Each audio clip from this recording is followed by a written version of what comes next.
doing? Everybody hear me on camera? Let me know that we are live and we're good to go. So much to talk about today.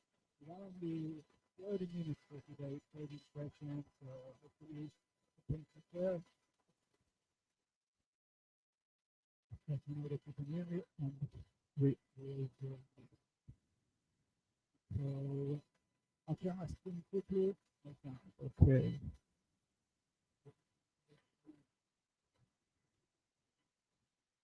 Hey.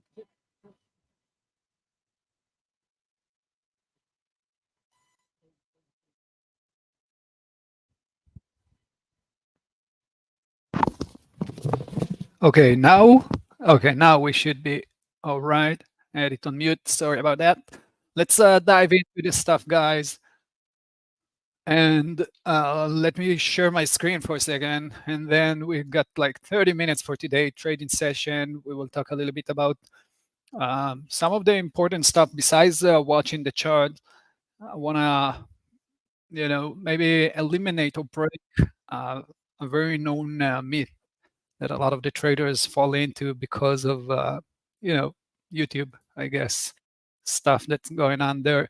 So, okay, that's the chart we are looking at right now, obviously a MetaTrader, and we're going to talk about, like I promised you in the email, going to talk about the JPY, different type of pairs with the JPY, because I guess you saw it as well. There are many, or basically all of those pairs with the JPY are actually looking pretty bearish. It's already declining. I spoke to Saul today. He told me he took the top and shorted it, and I guess it looks pretty good still to the downside. So we'll cover that. We'll go through some of them. If you guys have also any interesting asset to look at, feel free as well. And besides that, maybe before diving into the real juice of the charts, let's talk a little bit about that myth of traders. I've been looking through YouTube a lot, watching some videos, looking for interesting ideas or generally trading things, and I always come across with videos that talking about like gurus that will talk about, for example, for December, that this is not the right time to trade the market, right? Or you will see videos like this on the summertime, like in July or August. You will see it next year. A big YouTuber obviously is looking for followers, and one of the things is looking for is, or the title that is using is actually this is not the best time to trade, or stop trading through July and August, stuff like that. And in most cases, when traders with non-experienced traders will watch this, they might be think that actually it's really not a good time to trade on July or December right now. But obviously, it's nonsense. As traders, we want to trade all time. Every time that we have an opportunity. And obviously, there are times where the market will be more volatile with more volume, and you will see more nice movement and more opportunities. But even in July or August, where a lot of the people are, just going to vacations, you will still see an opportunities. You just need to, first of all, wait for them a little bit longer and be more patient. And besides that, you will maybe try to switch or tweak your setups in order to trade that time of the year. So, like I said, in the summertime, in most cases, you will see less volatility, right? In those cases, you won't look for breakouts or breakdown, right? It doesn't make sense because you need more volatility and more momentum in order for the breakthrough to come true. So in that matter, you would like to see more of a reversal setups in opposed to breakouts, right?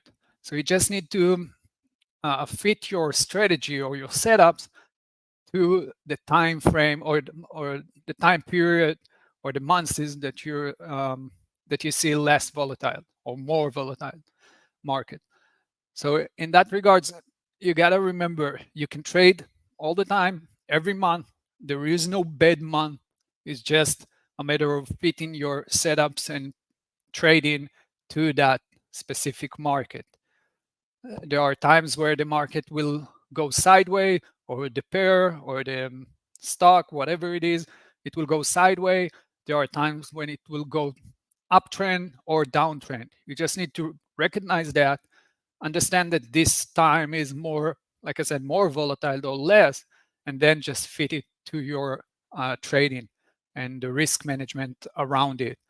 For example, at times when you know that the market is kind of sideways, first you would look for, obviously, trading within that range, right? When it will go to the upper level of the range, you will try to short it, and on and extra on top of that, you will look for quick profits, comparing to, or the opposite to breakouts, where you actually want to see a breakout, a good market for breakouts.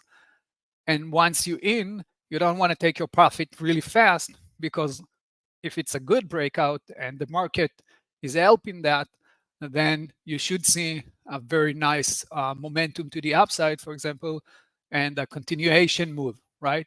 So you actually want to sit down and not take your profit really fast, comparing to trading within a range.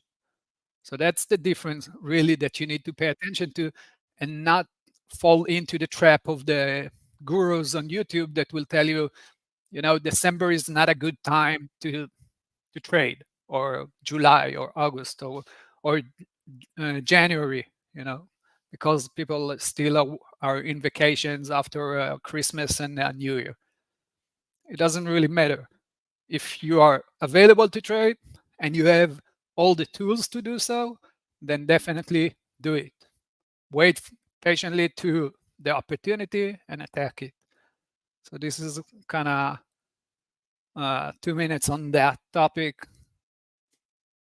And same as on, Santa Clouse rally in the US market, also in other markets, but it's very common in the US market, of course, when they're talking about that in most cases you will see at the end of the year, like the last 2 weeks, or even the last week of December, you will see a rally, because people are in the mood of just Christmas time. So everybody happy and looking to buy and get involved. And besides that, of course, the big players will want to end up the year with a nice profit. They will push the price up, and so on and so on. Okay, so talking about that, now that we're done talking about that, let's dive into the charts. Looking at dollar yen at the moment, this is a daily chart, and as you can see, we talked about it previously as well, but we had a very nice move from 102-ish all the way to 150. It dropped down nicely, bounced up again, and reached that top. That was a classic short opportunity. Like I told you, Sol took that. I mostly trade stocks, or on MetaTrader I will trade nasdaq, as you saw me many times before. So in that case, I didn't take that top, but it still looks pretty good to the downside. I mean, even if you're looking at just the waves, like the trends, right? Look at this, how strong, with a lot of momentum. Look at the angle of the movement to the upside, and compare it to the one that came afterwards, right? The angle of the movement to the upside is dropping down like a banana shape. We're getting more drops. We're getting more red candles inside. This last push was very nice to the upside, comparing to this one that actually, again, dropping. It's like getting a banana shape. So you see the strength of the buyers, basically, or the weakness of the buyers, at the moment. Now, it doesn't have, not necessarily that the sellers will come and take the control, the real control on that, but in a lot of the cases, once you see the sellers are getting weaker, the buyers will say, okay, this is a great opportunity for us to jump in, to tackle this, in that case, dollar yen, and actually drop the price down. So if I'm looking to short the dollar yen, I would create scenarios. We talked about it in the previous sessions as well.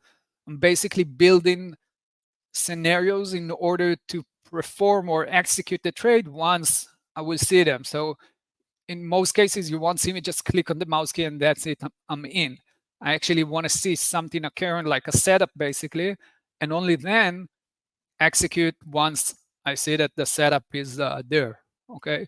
So let's try to focus on the daily, and of course we can drop lower than that to an hourly chart and try to just find the right place to actually enter. But you can see that right now we are at a support level, right? We have this, let me remove this. Okay, so we have this support level right here, the resistance from here, and now support again.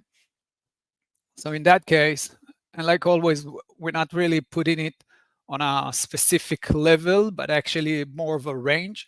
So I would say this is the range, right?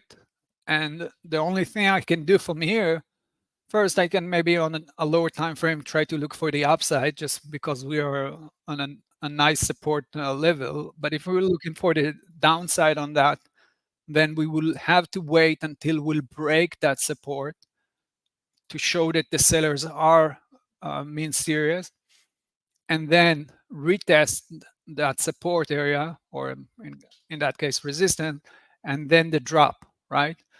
And if it will, then we have plenty of room to the downside all the way to those levels, let's say between the 140 all the way to 138-ish, right? This all the previous resistance support area that we saw like on May or so, June, May, yeah, Feb. So that will be the one we are looking at, right? A drop, retest, and a drop again, and that will be the place where you want to actually look to short your position on dollar yen. Obviously, you can drop to a lower time frame, let's say an hourly chart. Still, we have, so this is the support level that we're in. One trade could be, and again, this might be a short-term trade, will be to look for the upside, okay? And let's try and basically try to long it from this area right here all the way to the next support level. If it will drop, you add more to your position. Again, I talked about it many, many times. As long as it's within your risk parameters, then it's totally fine. And basically buy this area of support, right? Because we're still working on that support. And then it might be a nice push to the upside to those levels, and then the drop that we just talked about on the daily chart. So obviously it depends on what you're trading, which time frame you're using. But as you saw me many times trade on the nasdaq, that's the same concept. I will go in a second to the nasdaq and show you my previous trades. And basically you accumulate the price. You're not just buying on a one click, you're actually scaling in, buying the dip in that case, building your position. And once you do that and the price pop up, it's all fine. If it's dropping below your accumulation area, then you're out of the trade. Again, as long as you're keeping it within the risk parameters, so you're not crossing the boundaries of the dollar amount that you're willing to lose per trade, you're totally fine to go in and scale in 5 times and 10 times. It doesn't really matter. Again, as long as you're not crossing the dollar that you're willing to lose. So if you're looking for a lower time frame trade on an hourly chart, that could be a great place to start accumulating. If you're looking on the daily chart as we did, then you wait until the break will come, retest it, so the support level will become resistant, and only then go for the downside. And again, it looks pretty good, and like you got plenty of room to the downside in that case, so shouldn't be any problem on that. That's dollar yen. Another one you can look at is CAD yen. That's also a nice one. I'll go a little bit higher for the daily chart, and you see very similar results as you just saw on the dollar yen, right? You have a nice move to the upside, this all nice move to the upside, and then if you compare it to the second wave, the second trend, you see a nice move as well, not breaking through the resistance from the previous highs. And look at what we got in the last one, the last wave that we had right here. So again, comparing those, and that can give you a nice indication that the price is dropping down, like getting weaker. Again, it doesn't have to be that the sellers will come here aggressively and push the price down. Maybe the buyers will return, but in at least in this time frame as we speak, we can see that the last push that they gave, that the buyers gave, was actually a very weak one. They didn't really break through that resistance level, and again, like a banana shape, dropping down, not accumulating price, can't push really with momentum higher than that. So that's, for me, it's a bearish sign. And now the rest of it will be just looking at the price and try to see where I can create the scenario in order to jump in. And this is a daily chart, right? So in that case, kind of spot on. You have this support, resistance, all of that area. An easy one will be to wait for that drop, retest it. It's very similar to the dollar yen, but actually I like it better. And then drop again. Next support, major support level will be between the 102-ish all the way down to 100, right? This area right here between those two ranges. And that could be a great place start taking profits out, and risk reward is very nice here. Like always, let's talk a little bit about that when it comes to the risk control or the risk management. Let's say you took that and you decided to go in and took that and take that scenario, right? You waited for the break, then it pulled back. Now you want to enter. You started to scale it in, but where is your stop loss? A lot of the people ask me about that, and since I'm not using a hard stop loss, so you won't see me placing a stop loss in the system, but actually manually stop. Then what do I do from here? Again, if you scaled in properly and you're not risking the full 100% that you're willing to lose on that trade with one click, you actually build in your position, then you should give yourself the space to made a mistake, basically, or not a mistake, but executing before the price will drop, and then let it go a little bit higher than where you at. So for example, you got into the short position, the price continue higher. You want to get that resistance level and give your trade the opportunity to stay within that trade. So for example, if the price will shoot higher again, you actually want to stay within that trade, not going out, again, as long as you're within the risk parameters, and put your stop loss roughly around here at the top. Once it goes against you, you actually add more to your position. Obviously, if you analyzed it correctly and you understood the risk and that the price, or the concept is that the price should drop. In that case, for me at least at the moment, looks pretty good to the downside. So even if you are not executing the trade right on the spot, you can add more to your position because you're not risking 100% of your risk per trade. So let's say instead of $100, you're risking the first click that you execute the short, you only risking $20 out of the 100. Then another $20. Now you're $40 risking out of the 100, and your position is roughly around here. You added more, $60, $80. And when it reached that moment when the price is reaching another resistance level that should push the price down, then you reach that 100% of exposure, the total risk that you're willing to lose. If the price goes higher, you're out of the trade and that's it.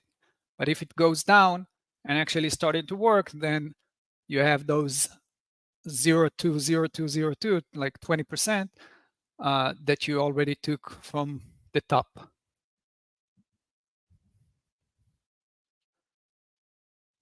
Alrighty. Okay, so that's the same concept, like I said, CAD, yen, and also dollar yen, euro yen, looking pretty good. If I go to the daily chart, I'm at the daily chart. Again, a very nice move to the upside, reach that resistance area, dropping down. Now, obviously, I don't want to short it around here, right? It doesn't make sense when the price is dropping to a major support level from the previous, especially from the daily chart. It doesn't make sense to me to short it here, right? So you either want to wait until it break that support, this whole area of support, retest it, and then go short, one option. Other option, if you're dropping down to an hourly chart or a 15-minute chart, you will find actually an opposite trade, like a long trade, because we are in a major support level. So in that case, let's take the hourly chart. Let's mark the levels. I'll take the 4 just to, because there are a lot of movements here. Okay, so you can mark the levels between here. That will be one. This is a very choppy one, but you can mark the level between those two, right? It's not a small range. Actually, in this case, I would have cut it maybe one more just because it's not a small range. So that could be also one level. So let's talk a little bit about that option, the hourly chart, right? So I'm going long here because we are in that support dropping down, all of the good stuff. And then if it's dropping down more, I can add more to my position here on the second level, not in the middle of the range. It doesn't make sense to add more in the middle of the range, but actually at the bottom where we're reaching another support level. Once it did, popping up, that's great. If not, dropping down to the second level and then adding more. Again, within the $100 that we're willing to lose. So let's say you took $30 risk here, added more here and more here. And now you are basically accumulating that trade, potentially to bounce up to those resistance and maybe only then dropping and doing what we talked about in the daily chart, right? The drop and the bounce back. So this is what I would look for if you're looking for shorting the yen. For me, they are all looking pretty good to the downside. You just need to build the scenario. If you see the scenario, you can attack it. If not, then that's fine because it doesn't really matter. The idea is to trade what you actually planned, right? So talking a little bit about the NASDAQ, I traded it, obviously, I'm trading it all the time, but like a few days ago, I had few trades, kind of rough ones. It wasn't that easy to trade it. You can see, okay. So I shorted it here, had to cover, added more and add to cover, and then I bought it here, covered it here. Again, when we reached that resistance. And as you can see, I played along with it many times. And the idea is the same as I just told you about. You can short it, like let's say this one right here, shorting it, and I'm adding a little bit to my position so I can actually build it. So you can see in most cases I'm 0.2 on those executions in most cases, and then I give myself the opportunity to drop for the price to drop against me and not just exiting right away from the trade.